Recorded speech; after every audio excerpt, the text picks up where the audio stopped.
episode of CyberBytes podcast. For those that don't know you, this is Jordan. He's the CEO at Keyfactor. Some great stats about Keyfactor I'll lead with.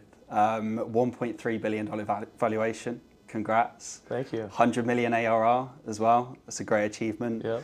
And fourth consecutive year running as, is it the fastest growing identity security business by Inc. 5000, I believe? Inc. 5000 and the Deloitte Fast 500. Impressive stuff. Well, congrats. Nice to meet you, Jordan. How are you? Yeah, great to meet you. Thanks for having me. Yeah, nice one. Well, could you just give the listeners an intro, first of all, to who you are and the problem that Keyfactor solves? Yeah, who I am personally? Yeah. I'm Jordan Rackie. I'm the CEO at Keyfactor, and I've been with the business for coming on 5 years now. Keyfactor is an organization that sells to the largest and most sophisticated companies in the world, specifically helping them issue and manage non-human and machine identities at scale. Awesome. The company's been around 20 years. The company started as a consulting organization and eventually realized that all the consulting they were doing, there needed to be a product developed to support the large enterprise. And so about 8 years ago, they started building a product. And I joined 5 years ago, and it's been, like you said, it's been a great journey so far. Nice, yeah. I'd like to rewind if it's possible, because I know you've got a very strong sales background. Okay. And this is your first time CEO gig. But could you give the audience an idea of how that transition happened to Keyfactor from, I know you're a sales leader, right? So CRO, a couple of times CRO maybe? That's right. Yeah. So my background is in sales, leading and scaling and growing sales organizations, go-to-market teams. Great. And I've worked with Insight Partners for 10 years now. Okay. And essentially Insight Partners acquired Keyfactor. They saw a great product market fit. They saw fantastic organizational culture and thought that really what the company needed was a leader that had the go-to-market side of the house experience to help capitalize on that market opportunity. And so I joined May of 2019, and I'd say my skills have transitioned nicely into the business. And it's all about finding a team that's got balance and complementary skills. And so we've been able to bring in a lot of great leaders to the organization to partner with our amazing technology and technologists. And we've had a lot of great success. Yeah, that's impressive. Yeah. I was reading some LinkedIn recommendations. This is going back on your profile, and it sounds like you're someone that's very capable of identifying and then creating a solution. Is that just come natural from your sales days? A quick one here from Oliver, one of the co-founders of Asperon Search. Our CyberBytes podcast showcases the security ecosystem's most exciting companies, but we do much more. Our talent solutions give security vendors the competitive advantage by building high-performing go-to-market and technical teams globally. If you're looking for your next role or need to hire the best talent in this competitive market, then reach out to us directly via our info@email in the show notes. Let's get back to it. Yeah, I think so. I like to build. I like building something from scratch. Yeah. I enjoy trailblazing, and I enjoy the opportunity to, again, capitalize on what I see as a great market opportunity for our business. And and I really enjoy kind of the international play as well. Our business, even when I inherited it, had a lot of customers across the world. Great. And through a merger with PrimeKey we did in 2021 as well, have really accelerated our kind of global strategy. So Great. It's been great. Cool. Well, let's talk Keyfactor then. Okay. Exciting. So, congrats, by the way, 100 million ARR. It's impressive. Talk to us more around that then, like that journey. So 5 years with the business, how's that happened? Yeah. What's some of the challenges that you face within that? Maybe some of the success stories as well. It's been an interesting world the past 5 years. A lot of things have been going on, but we've been very resilient. We've stayed focused on our goals. I think our business had a lot of untapped market opportunity, even when I originally joined.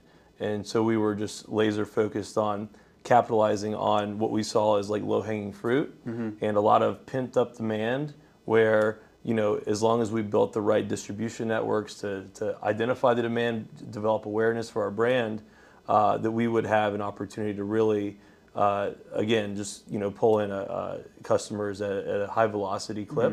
And that's, kind of led to what you were talking before about the Deloitte Fast 500 and Inc. 5000. And so, it's been a great journey. We brought in, we've got a great leadership team in place now.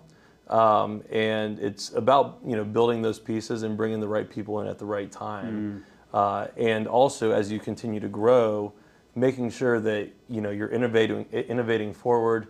You're leaving behind things that maybe made sense when you were a $20, $30, Right. $40,000 business, Yeah. or 40 million, excuse me.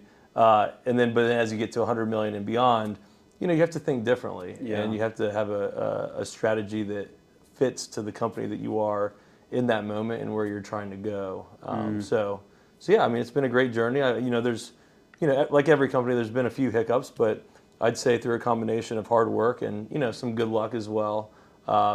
Most things have been extremely net positive for our organization. The mindset shift's interesting, because I Yeah. can imagine it does change constantly, right, as you're going Sure. through certain milestones. Yes. What's next for Keyfactor? What's next for Keyfactor? Yeah, what's the So next? we're over 100 million ARR. Yeah. I mean, I'd say financially we're, identifying 250 million as Right. our next clip. Okay. Would love to get there in the next couple of years.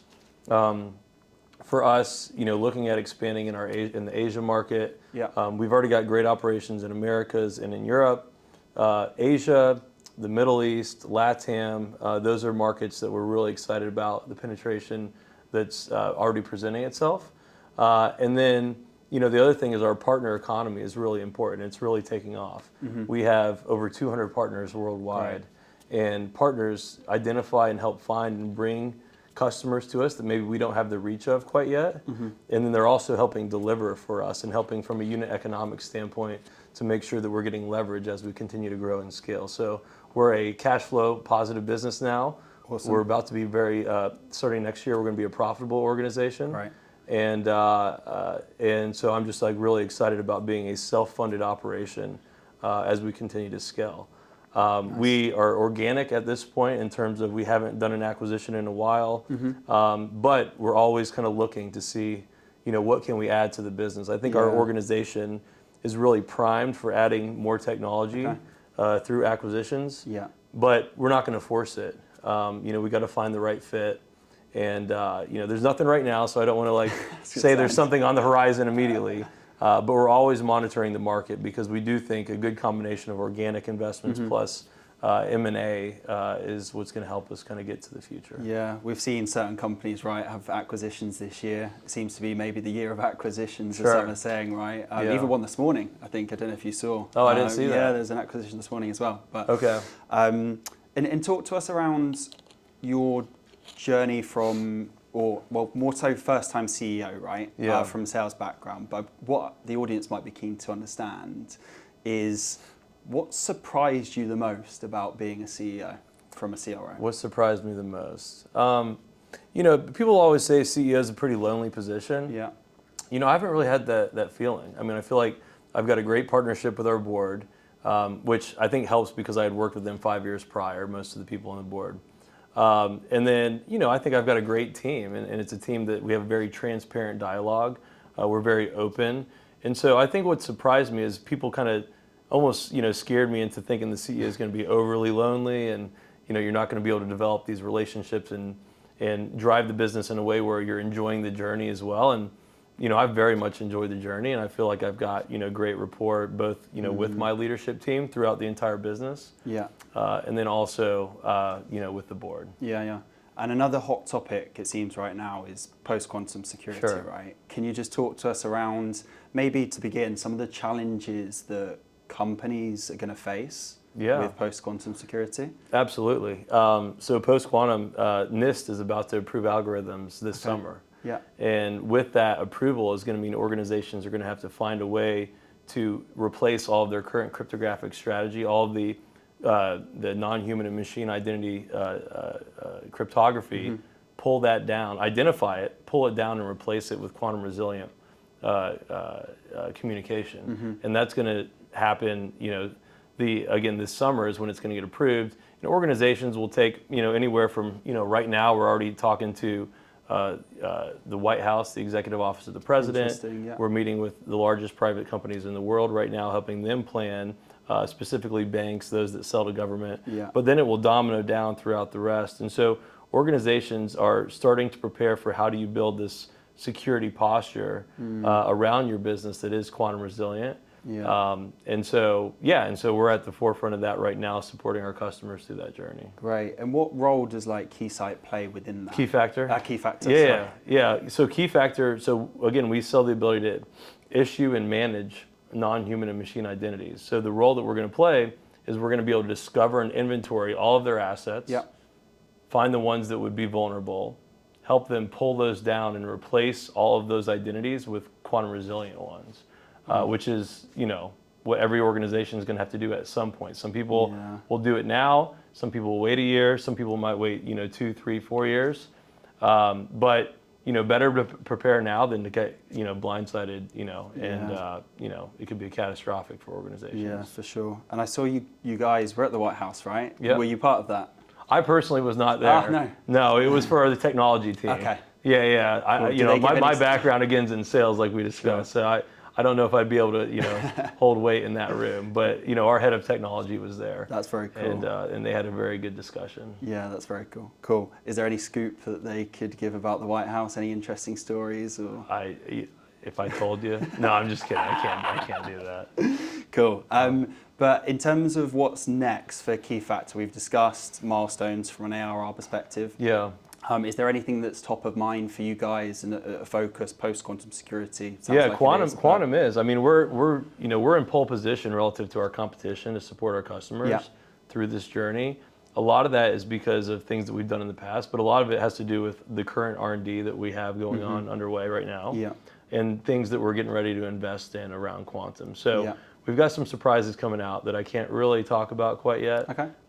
But quantum is a very sizable part of our R&D strategy, and we're really excited about what's going to come from that. Yeah, that's interesting. And RSA, we're here this week in San Fran. What's top of mind? What's your focus this week? I mean, for me, it's meeting with a lot of customers, spending time with partners. It's funny, last year I was here, and it was all about me meeting with like PE organizations and bankers, because we were going through that funding exercise that you mentioned, our valuation at 1.3. So that ended up being successful. But at this event last year, it was all about those meetings. Now it's the meetings I prefer to have. It's meeting, face to face with our customers, spending time with partners, making sure that I'm staying attuned to what's happening with our organization and with the ecosystem around Keyfactor. And so that's been exciting for me. Yeah. And future looking wise for the space, we've covered some points on this, but is there anything future looking from Keyfactor in the space, in the identity space, that's you're looking into or you can give insight into? I would just say that people are trying to wait for the consolidation to happen in the market. When you think about, PAM providers, you think about public CAs, you think about private CA, PKI. There's a lot of thought around, when will all these companies kind of come together and consolidate?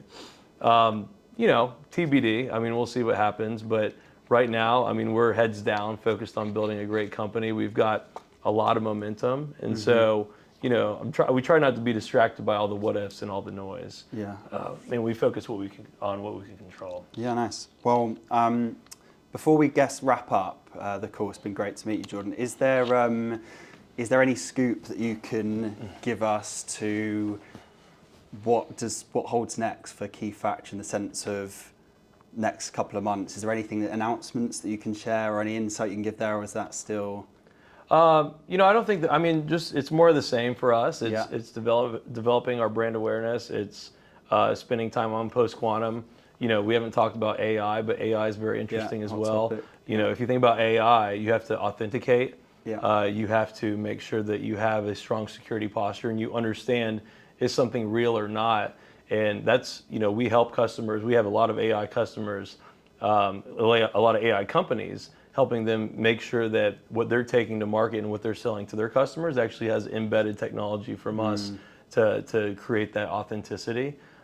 So AI is also a very interesting piece of what we're doing right now. Yeah, it seems like a hot word this week, doesn't it? Gen AI. Yeah. How's it going to play out? I'm not sure the platform play as well. It's interesting. Well, yeah, it's great to have you on, Jordan. Yeah. Thanks so much for your time. Before we wrap up, is there anything you'd like to share with the audience? I'm just really excited about Keyfactor. I'd say follow Keyfactor. It's been an amazing ride so far.